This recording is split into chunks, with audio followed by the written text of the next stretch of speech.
నేను ఉన్నది యూకే లో.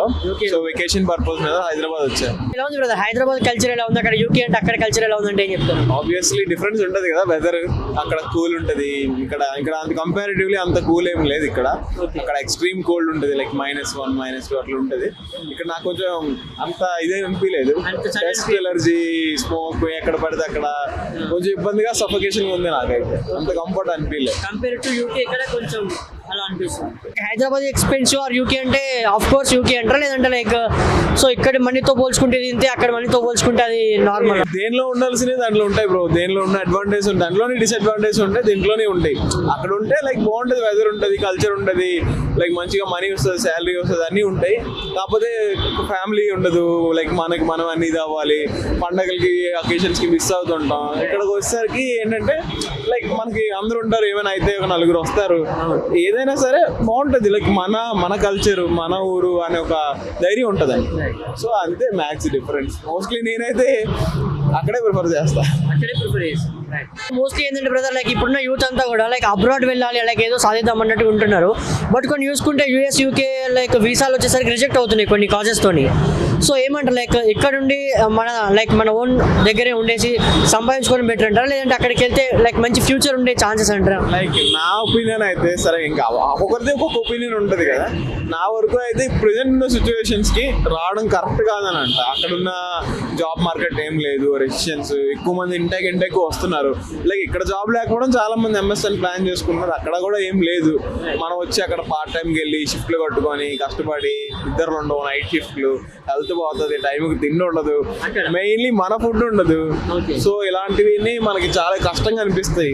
నన్ను అడిగితే ఇక్కడే ఉండి ఇక్కడ ఏదైనా చూసుకొని సంథింగ్ ఇంకేమైనా అడిషనల్ స్కిల్స్ నేర్చుకొని అప్పుడు ఏమైనా మార్కెట్ సెట్ అయితే అప్పుడు వస్తే బాగుంటుంది. కానీ ఇప్పుడున్న సిచ్యువేషన్ లో it's not the correct way. యూకేలో మనకి ఇక్కడ ఉన్నటువంటి ట్రెడిషనల్ అక్కడ ఫాలోయింగ్ అవుతుంటారా, లేదంటే మొత్తం వెస్ట్రన్ డ్రెస్సింగ్ ఉండేసి లైక్ పాష్ ఉంటారా, లేదంటే లైక్ ట్రెడిషనల్ అంటే ఇప్పటికి కూడా మన ఏపీ అండ్ టీఎస్ నుంచి వెళ్ళే వాళ్ళు ఉంటారు అక్కడ యూకేలో సెటిల్ అయిన వాళ్ళు. సో ఎలా ఉండబోతుంది అక్కడ కల్చర్ అంటే? లైక్ అందరూ వెస్టర్న్ జీన్స్, జాకెట్స్, ట్రౌజర్స్. మనం అంటే లైక్ ఇప్పుడు ఏమైనా అకేషన్స్ అయినా ఏమైనా పండుగలు వచ్చినా సరే అప్పుడు మనకు డ్రెస్సింగ్స్ లైక్ కుర్తాస్ అని, శారీస్ అని కడుతుంటారు. మోస్ట్లీ అందరూ వేరే వాడేవంతా వెస్టర్న్, జీన్స్, టీ షర్ట్స్, అదే హుడీస్. హైదరాబాద్ తో పోల్చుకుంటే UK is better for you అలా అని చెప్పలేను. అబ్సల్యూట్లీ ఆల్మోస్ట్ ఆల్ ఏంటంటే లైక్ యూకే యూఎస్ అంటే సంపాదించుకోనికే పోతాం, అక్కడ పార్ట్ టైం తీసుకుని కూడా లక్షలు సంపాదించు అంటుంటారు. ఇన్ కేస్ ఆఫ్ మీకు ఏమన్నా లైక్ వెజిటేబుల్స్ కొనాలన్నా, ఒక ఎగ్ కొనాలన్నా, సంథింగ్ ఏదైనా ఫుడ్ పర్పస్ కానీ, ఒక హెయిర్ కట్ అయినా కూడా అంటుంటారు 2500 3000. ఆఫ్ కోర్స్ అంత కాస్ట్ ఉంటుంది, ఆబ్వియస్లీ ఉంటుంది కాస్ట్ అనేది. ఎందుకంటే ఫస్ట్ ఆఫ్ ఆల్ మనం వెళ్ళిన తర్వాత ప్రతిదీ INR లో క్యాల్కులేట్ చేస్తున్నాం, అమ్మో ఇంత ఉంటుందా అని. దాంతో ఏంటంటే ఇన్కమ్ అంతే. లైక్ ఫస్ట్ మనకు తెలియదు కాబట్టి, మనకు అంత పే రాదు కాబట్టి, ముందు పేరెంట్స్ దీంతో డిపెండ్ అవుతాం కాబట్టి, సో వాళ్ళు అనిపిస్తుంది. మనకు అంత ఇన్కమ్ వచ్చేసరికి అవి మనకి ఏం అనిపించవు, అదంతా నార్మల్, అది ప్రాబ్లం ఏం కాదు. కాకపోతే కంపారిటివ్లీ ఇండియా ప్రతిదీ కాస్ట్ ఉంటుంది. అంతాను ఏది చేయించుకుందామని ఆలోచిస్తాం ఒక 2-3 సార్లు. ఐఫోన్ కాస్ట్ ఎలా ఉంటుంది? ఎందుకంటే మోస్ట్లీ ఎవరైనా ఫ్యామిలీ నుంచి ఐఫోన్ కొనికి ప్రిఫర్ చేస్తే లేదు లేరా మా అమ్మ యూకే నుంచి వస్తాడు, యూఎస్ నుంచి వస్తాడు, తెస్తా అన్నట్టుగా మాట్లాడుతుంటారు కదా. సో నిజంగా అంత కాస్ట్ వేరియేషన్ ఉంటుంది అంటారు అక్కడికి ఇక్కడికి? యూఎస్ అయితే వేరియేషన్ ఉంటుంది బ్రో, యూఎస్ వేరియేషన్ ఉంటుంది. యూకే కూడా లైక్ యూఎస్ కి యూకేకి ఒక 10% వేరియేషన్ ఉంటుంది. మోస్ట్లీ యూఎస్ ప్రిఫరబుల్ ఐఫోన్ అంటే. యాపిల్ ప్రొడక్ట్స్ అక్కడ ఎంత ఉండే ఛాన్సెస్? అక్కడ ఒక 80-70 అట్లా ఉంటుంది. అక్కడ ఇప్పుడు ప్రెజెంట్ 16 కదా, 16 ఇక్కడ 1,50,000 ప్లస్ ఉంది. 16 Pro, 16 Pro Max అక్కడ 1,10,000, 1,00,000 అంతే. ఆల్మోస్ట్ డిఫరెన్స్ అయితే వేరియేషన్ అయితే ఉంటుంది. ఇప్పుడు యూకే వెళ్ళన్నారు కదా, సో ఏ క్వాలిఫికేషన్స్ తోని లైక్ ఏ ప్రాసెస్ తో వెళ్ళారు? ఎందుకంటే లైక్ మీలా చాలా మంది పోవాలనుకుంటుంటారు, బట్ వీసా రిజెక్ట్ అయ్యో లేదంటే ప్రాపర్ గా దాని గురించి వెరిఫై చేసుకోకుండా మిస్ అవుతుంటది. సో ఏ క్వాలిఫికేషన్స్ తో మీరు ఏ ప్రాసెస్ వెళ్ళారో ఒకసారి? నాది బీటెక్ అయింది, కంప్యూటర్ సైన్స్. తర్వాత నేను మాస్టర్ సైబర్ సెక్యూరిటీలో చేద్దామని వెళ్ళా. ఆల్మోస్ట్ కోర్స్ కూడా అయిపోవచ్చింది, ఇంకా ఒక 4 months ఉంది.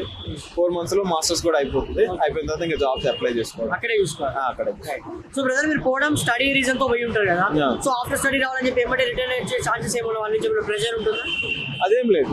లైక్ ఇంకా మనం ఉండాలంటే లైక్ మనకి ఇంకా ఉండాలంటే 2 years ఉంటుంది PSW అని పోస్ట్ వర్కింగ్ వీసా అని ఒక 2 years ఉంటుంది. మనం యూకే గవర్నమెంట్కి ఒక 3-4 lakhs పే చేస్తే ఆడ ఒక 2 years వీసా ఎక్స్టెన్షన్ చేస్తాడు. ఆ 2 yearsలో మనం జాబ్ ఎత్తుకోవాలి. అలాగే ఇంటికి వచ్చాడు. చాలా మంది ఇక్కడ నుంచి యూకే యూఎస్ వెళ్ళాలి, నేను ఏదో సంపాదించుకోవాలి, అక్కడ బాగుంటుంది, ఒక మంచి లైఫ్ లీడ్ చేయొచ్చు అనుకునే వాళ్ళకి ఆల్రెడీ మీరు అక్కడ ఉంటున్నారు కదా, సో ఒక స్టూడెంట్గా కానీ ఒక బ్రదర్గా కానీ ఒక ఫ్రెండ్గా మీ నుంచి ఒక సజెషన్ ఇవ్వాలి ఇప్పుడు రేపు వచ్చే వాళ్ళకంటే ఏం చెప్తారు? ప్రెజెంట్ ఉన్న సిచ్యువేషన్స్ అయితే బాగాలేదు బ్రో. ఇన్ఫాక్ట్ ఏంటంటే మనం ఎక్కడైనా ఇదే చెప్పాలి, ప్రెజెంట్ సిచ్యువేషన్ బాగాలేదు కాబట్టి కొంచెం ఒక 6 months అయినా 1 year తర్వాత అయినా ఐటీ మార్కెట్ సెట్ అయినా రెసిడెన్స్ సెట్ అయిన తర్వాత వస్తే వాళ్ళకి బాగుంటుంది. వచ్చినందుకు జాబ్స్ ఉంటాయి, వాళ్ళు కూడా హ్యాపీగా ఫీల్ అవుతుంది. ఇప్పుడు మనం ఏదో చెప్పేసి వాళ్ళు వచ్చేసారంటే వాళ్ళు ఇబ్బంది పడకూడదు. ప్రెజెంట్ వచ్చిన వాళ్ళందరూ చాలా ఇబ్బందులు పడుతున్నారు. పార్ట్ టైం లేక అంటే లైక్ పాపులేషన్ ఎక్కువ అయిపోవడం, ఇంటేక్ చాలా మంది వస్తుంటారు, పార్ట్ టైమ్స్ దొరకవు, చాలా సఫర్ అవుతారు. ఒక 5-6 months పేరెంట్స్ మనీ మీద డిపెండ్ అయి ఉంటారు. లైక్ పేరెంట్స్కి బర్డెన్గా ఉంటుంది, అవతల మనకి కష్టంగా ఉంటుంది. మనం అనవసరంగా వాళ్ళతో ఇచ్చేయిస్తున్నామని. అది బెస్ట్ అనమాట. మీ లైఫ్లో ఇప్పటి వరకు happy moment and sad moment? Happy moment అంటూ ఏం లేదు. లైక్ నాకు యూకే వీసా వచ్చిన తర్వాత నేను హ్యాపీగా ఫీల్ అయ్యా, అదొక happy moment. So first attempt మీకు వచ్చిందా? First attempt. సాడ్ మూమెంట్ అంటూ బాగా సాడ్ మూమెంట్ అంటే నాకు ఫాదర్ లేరు. I lost my father in road accident. అది బిగ్గెస్ట్ ఇదనమాట నాకు సాడ్ మూమెంట్. అంతే. సో మీరు యూకేకి ఇంత మీరు ఏం సెట్ కాకముందే డాడ్ ఎక్స్పీరియన్స్. ఈ జనరేషన్లో బాగా కూడా డబ్బుకి ఇచ్చే వాల్యూ అయితే మనిషికి ఇవ్వట్లేరు. సో ఎక్కడ చూసినా లైక్ మనీ ఈజ్ ఎవ్రీథింగ్. రీసెంట్గా ఒక మూవీ వచ్చింది లక్కీ భాస్కర్ అని చెప్పేసి, అసలు డబ్బు విలువ ఏందనే విధంగా ఒకసారి చూపించారు స్కామ్ విషయం లాగా. సో ఏమంటారు లైక్ ఐదర్ యూ అంటే మీరు ఎవరికి ప్రిఫరెన్స్ ఇస్తారు, ఐదర్ మనీ అరే పర్సన్ అంటే ఏం చెప్తారు? పర్సన్కే ప్రిఫరెన్స్ ఇస్తా. మనీ ఈ రోజు ఉండొచ్చు, రేపు వెళ్ళిపోవచ్చు, చెప్పలేం కదా. ఏదైనా సరే మనుషులు ఉంటారు కదా ఇప్పటికీ మనతోని. డబ్బుతో మారిపోతారు కొంతమంది మనుషులు. అలాంటి మనుషులు ఉన్నారు, ఎందుకు లేరు, చాలా మంది ఉన్నారు. ఎందుకంటే డబ్బు, money will change everything. Obviously నేనైతే పర్సన్స్ కి వాల్యూ ఇస్తాను మనీ కన్నా. చాలా మంది అడిగినప్పుడు ఏం చెప్తుంటారు అంటే లైక్ ఐదర్ మనీ లేదంటే మనిషికి ఇస్తారు అన్నప్పుడు మనీ అంటున్నారు. సో మనిషికి కాదు డబ్బుకి ఇస్తారు అన్నప్పుడు ఎమోషన్స్ డబ్బుతో కొనొచ్చా అంటే కూడా yes we can buy everything with money అంటున్నారు. Is it possible? ఇది బేస్డ్ అపాన్ పీపుల్ బట్టి ఉంటుంది. అది వాళ్ళ మైండ్ సెట్ అంతే, వాళ్ళ బట్టి ఉంటుంది. అది మనం ఏం చెప్పలేం కదా. ఒక్కొక్కరు మైండ్ సెట్ ఒక్కొక్కలా ఉంటుంది, ఒక్కొక్క ఇదిగా ఆలోచిస్తారు కాబట్టి మేబీ అవ్వచ్చు. ఇప్పుడు I think you're a bachelor. So being a bachelor like bachelor life బాగుంటుందా లేదంటే మ్యారీడ్ వాళ్ళు మీరు ఎంతమంది చూస్తుంటారు? లైక్ మీ ఫ్రెండ్స్ అట్లా రీసెంట్గా మ్యారేజ్ అయిన వాళ్ళు కూడా చూస్తుంటారు మీ మ్యాక్స్. సో ఏమంటారు like being a bachelor is a good thing or married is a good thing? ప్రతి ఒక్కరి లైఫ్లో బ్యాచులర్ అనేది ఒక ఫేజ్, తర్వాత మ్యారేజ్ వస్తుంది. ఏ ఫేజ్ లో చేయాల్సిన ఎంజాయ్మెంట్ ఆ ఫేజ్ లో చేసేయాలి. ఈవెన్ మ్యారేజ్ అయిన తర్వాత ఏంటంటే ఇవి లైక్ రెస్పాన్సిబిలిటీస్ పెరుగుతాయి. ఇంకా ఆబ్వియస్లీ ఇంకా టైం ఉండదు, ఫస్ట్ ఫ్రెండ్స్కి ఇవ్వడానికి టైం ఉండదు. సో బ్యాచులర్ లో లైఫ్ లో ఉన్నప్పుడు అన్ని ఎంజాయ్ చేసేయాలి, వాట్ ఎవర్. అన్ని చూసిన తర్వాత అప్పుడు మ్యారేజ్ స్టేజ్కి వెళ్తారు కదా, దేనిలో ఉండాల్సినవి దాంట్లో ఉంటాయి. హైదరాబాద్ అనగానే మోస్ట్లీ ఆల్మోస్ట్ ఎక్కువ నైట్ అవుట్స్ బాగుంటాయి. సో హైదరాబాద్ లో మీకు నైట్ లైఫ్ అనగానే బాగా గుర్తొచ్చే కొన్ని ప్లేసెస్ అంటే ఏం చెప్తారు? టు బీ ఫ్రాంక్ ఏంటంటే నేను ఎక్కడికి వెళ్ళలేదు bro night time. Serious night time ఎక్కడికి వెళ్ళలేదు. మీకేం తెలియదు అంటే టూరిజం గురించి? ఏ చార్మినార్ సరదాగా గచ్చిబౌలి సైడ్ వెళ్తుంటా అప్పుడప్పుడు తప్ప నేను పెద్దగా తిరిగి అంటే హైదరాబాద్ ఇప్పుడు ఎక్స్ప్లోర్ చేయలేదు. సో హైదరాబాద్ అంటే తెలియదు ఓకే, బట్ యూకే తిరిగి ఉంటారు కదా. సో ఇక్కడ మనకి పిలుచుకుంటే హైదరాబాద్ అనే అందరికి బిర్యానీ లైక్ ఫేమస్ ఉంటుంది ఫుడ్. సో వాట్స్ ఫేవరెట్ అంటే మీరు యూకేలో ఒక ఏరియాలో ఉంటారు కదా, so what's favourite food there and like famous? Even UK తిరిగాను, యూరోప్ తిరిగాను, లైక్ ఎక్కడ అంటే మొత్తం హోల్ యూకే యూరోప్ లో కామన్ థింగ్ ఏంటంటే మనకు బిర్యానీ ఎట్లా వాళ్ళు కిబాబ్ ఆర్డర్ చేస్తారు. కిబాబ్ అంటే లైక్ వాళ్ళు ఒక బ్రెడ్ మధ్యలో సాస్ సలాడ్స్ పెట్టి మీట్ పెట్టి ఇచ్చేస్తారు, అది కిబాబ్ అంటే. మనకి ఇక్కడ కిబాబ్ అంటే లైక్ పుల్లలు ఉంటాయి కదా, పుల్లలతో తింటాం కదా, అది ఎక్కడైనా దొరుకుతుంది. కిబాబ్ ఎక్కడైనా కిబాబ్ ఫేమస్ అక్కడ. సో అక్కడ టూరిజం ఎలా ఉంటుంది లైక్ మాట్లాడుకోవచ్చు? టూరిజం అంటే లాట్స్ ఆఫ్ ప్లేసెస్ ఉంటాయి ఎక్స్ప్లోర్ చేయడానికి, మంచి బీచెస్ ఉంటాయి, మంచి క్యాజల్స్ ఉంటాయి చూడడానికి. ఎప్పుడో 1500 years బ్యాక్ హిస్టరీ ఉంటుంది, మంచి మంచి ఫెస్టివల్స్ అవుతుంటాయి, ఫుట్బాల్ మ్యాచ్లు అవుతుంటాయి. రీసెంట్ టైంలో స్నో కూడా పడింది, బాగుంటది కూడా సరదాగా స్నో ఎక్స్పీరియన్స్ కూడా. So everything is a good experience. Of course ఇక్కడ ఇండియన్ గా ఉన్న మీరు అక్కడికి వెళ్ళి లైక్ స్టడీ పర్పస్ వెళ్ళారు లేదంటే జాబ్ పర్పస్ వెళ్ళారు, సో ఎవ్రీథింగ్ ఇస్ ఫైన్ అక్కడ? Everything is okay? ఎవ్రీథింగ్ అంటే ఉంటాయి, దీంట్లో ఉండాల్సిన స్ట్రగుల్స్ ఉంటాయి. పార్ట్ టైం నాకు స్టార్టింగ్ పార్ట్ టైం లేదు, కొంచెం స్ట్రగుల్స్ ఫేస్ చేస్తా. పార్ట్ టైంకి వెళ్ళిన తర్వాత వర్క్ ఎక్కువ అయిన తర్వాత కొంచెం హెల్త్ ఇష్యూస్ వచ్చాయి, మరి తప్పదు. లైక్ వెళ్ళిన తర్వాత లైక్ వన్స్ మనం వెళ్ళిన తర్వాత బ్యాక్ తిరిగి చూడకూడదు, రిగ్రెట్ ఫీల్ అవ్వకూడదు. సో ఇంకా అలానే ముందుకు వెళ్ళా. పర్లేదు అన్నట్టు ఉంది మీ లైఫ్ ఇప్పుడైతే. పర్లేదు. బట్ స్టార్టింగ్ లో కొంచెం స్ట్రగుల్ ఫీల్ అయ్యారు ఎవరైనా ఫీల్ అవుతారు bro. ఎవరైనా. Yeah. రైట్.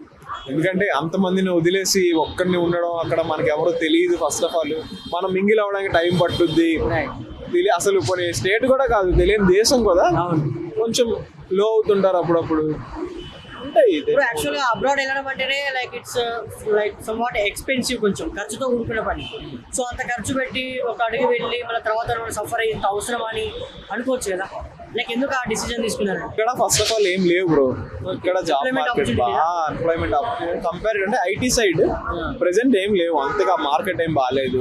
సో ఈ టైంలో ఏదైనా మాస్టర్స్ చేసిన తర్వాత ఈ లోపు రెసిషన్ సార్ట్ అవుట్ అయిందంటే జాబ్స్ ఉంటాయి, మాస్టర్స్ కూడా అయిపోతుంది 2 years లో అనే ప్లాన్ తో నేనైతే వెళ్ళాను. మీరు ఏ ఇయర్ వెళ్ళినారు యూకే?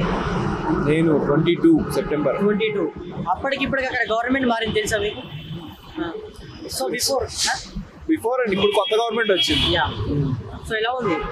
మేబీ మీరు వెళ్ళకుండా ఆఫ్టర్ అదేం లేదు బ్రో. లైక్ ఇప్పుడు రిసిషన్ ఉంటే లైక్ వాడంటే కొంచెం రూల్స్ స్ట్రిక్ట్ చేయడం అలాంటివి చేశారు, కానీ ఇప్పుడు అంతేం లేదు. ఇప్పుడు అంతా ఫ్రీ, అంత ఇదిగా లేదు. బాగుంది ఇప్పుడు గవర్నమెంట్.